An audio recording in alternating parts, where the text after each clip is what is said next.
అదే ఆ రోజున ఆడియో ఫంక్షన్లో ట్రైలర్ రిలీజ్ ఫంక్షన్లో టీజర్లో రిలీజ్లో ఇట్ వాజ్ మచ్ టాక్డ్, అది కమ్బ్యాక్ టు, అది కమ్బ్యాక్ ఫిల్మ్ టు, అది కమ్బ్యాక్ ఫిల్మ్ ఉంటుందని. అసలు కమ్బ్యాక్ అంటే you not gone anywhere to comeback. అక్కడికి వెళ్ళలేదు కదా, you are very much in the industry. Might be 1 or 2 films ఏవో ఇదేనంత మాత్రాన how can it be taken as a comeback and at can it అదేదో పెద్ద ఇదిలాగా ఒక మైనస్ లాగా మాట్లాడుకోవటం అనేది జరిగింది ఆ రోజున. It sounded like that but you are very much here. But అయితే ఒక మోస్ట్ అవైటెడ్ ఫిల్మ్ అనేటువంటిది మాత్రం ఇది కంది. Actually what are your hopes about the success of this film? చేయండి, ఎవ్రీ మూవీ 100% సిన్సియర్గానే చేస్తాను. సో ఏదైనా సరే, నేను ఏ జానర్ అయినా సరే, anything I give my best. At the same time అందరం కూడా, ఎవరు కూడా కావాల్సిన ఈ సినిమా వర్క్ అవుతుంది, ఇది వర్క్ అవుతుందని ఎవరు చేయరు. అందరం హానెస్ట్గానే చేస్తాం, అంతా చేస్తాం. బట్ శంబాలాకి వచ్చేసరికి ఇట్ మేడ్ నాయిస్ బికాస్ కుదిరింది, అన్నీ కుదిరింది అంతే. ఈ సినిమాకి ఆ స్టోరీ దగ్గర నుంచి తన direction, everything it worked out. అంటే worked out and in the sense ఇప్పుడు ఈ జెన్జీకి, ఈ జనరేషన్కి కావాల్సిన దాన్ని ఏమంటాం ఎలిమెంట్స్, థియేట్రికల్ ఎలిమెంట్స్ ఇవన్నీ ఉన్నాయి.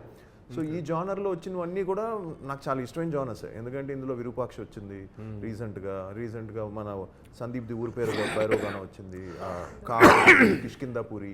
సో ఇలాంటివన్నీ కూడా థియేటర్స్లో బాగా పే చేసాయి. సో అది ఇదేదో ప్లాన్డ్గా తను ఏదో ఇది ఇలా చేస్తే థియేటర్లో ఆడుతుందని కాదు.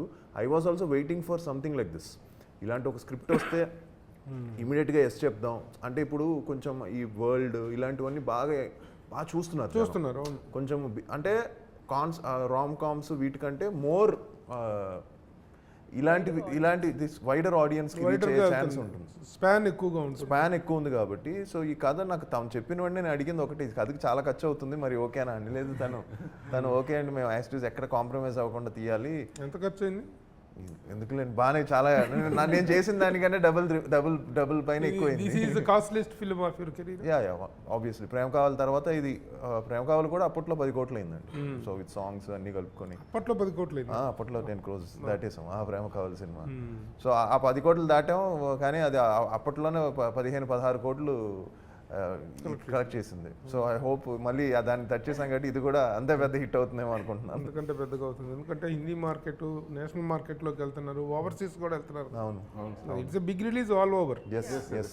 ఆదికి పర్ఫార్మర్గా ఎక్కడ రిమార్క్ లేకపోయినా ఒక చిన్న స్పీడ్ బ్రేకర్స్ అయితే ఎదురైనాయి.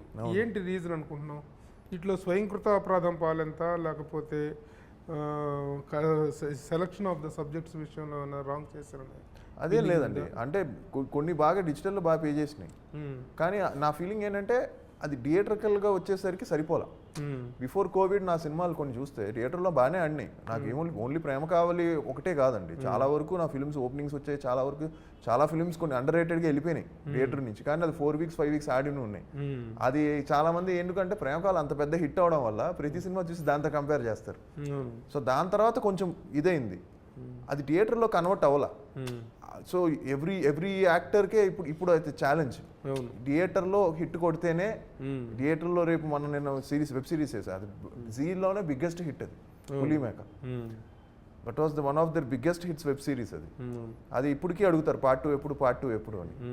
సో థియేటర్లో వర్కౌట్ అవ్వలేదు. ఎస్, కొన్ని మిస్టేక్స్ చేశాను, ఐఎమ్ రెక్టిఫై చేయడానికి ట్రై చేస్తున్నాను. ఇప్పుడు శంబాలతో వస్తున్నాను. సో నెక్స్ట్ చేసే సినిమా కూడా సబ్ ఇన్స్పెక్టర్ యుగేందర్ అని, అది కూడా ఇట్స్ డిఫరెంట్ ఫిల్మ్. అది కూడా కంటెంట్ డ్రివెన్ ఫిల్మ్. అది కూడా అందులో కూడా సాంగ్స్ అలాగే ఉండదు, ప్యూర్ ఒక ఇంగ్లీష్ ఫిల్మ్ ఎలా ఉంటుందో అలా డిజైన్ చేసాం. ఒక మలయాళం థ్రిల్లర్స్ ఎలా వస్తాయో అలా డిజైన్ చేసాం అది కూడా. సో నెక్స్ట్ కూడా అలాంటివి సినిమాలే, అలాంటివే ఎంచుకుంటున్నాను, జాగ్రత్తగా ప్లాన్ చేసుకుంటున్నాను ఇప్పుడు.